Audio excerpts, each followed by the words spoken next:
Kamusta mahal na mga manonood? Maligayang pagdating sa aking channel.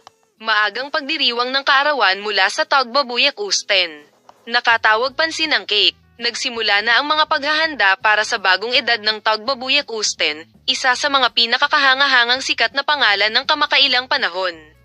Isang sorpresang pagdiriwang ng kaarawan ang ginanap para sa sikat na aktres na si Tagbabuyak Usten, na ipinanganak noong ika-24 ng Nobyembre.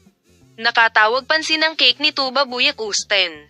Si Tagbabuyak Usten, na huling nagbahagi ng nangungunang papel kay Atak Sazmes sa serye sa TV na Olive Tree, ngunit kasalukuyang nagpapahinga mula sa mga screen, ay patuloy na aktibong gumagamit ng Instagram. Si Tagbabuyak Usten, na huling pumunta sa isang fashion show sa Saudi Arabia, ay nagpatuloy sa kanyang pag-iibigan kay Engin Akurek. Habang ang magandang aktres, ipinanganak noong ika-24 ng Nobyembre, ay nagbibilang ng mga araw sa kanyang bagong edad, isang sorpresang selebrasyon ang dumating mula sa kanyang mga kaibigan. Ibinahagi ni Dila Tarkon, isa sa mga kilalang pangalan sa social media, ang mga sandaling iyon sa kanyang Instagram account. Nakatawag din ng pansin ang birthday cake ni Tagbabuyak Usten. Patuloy naming ibinabahagi sa iyo ang mga espesyal na larawan ng aktor.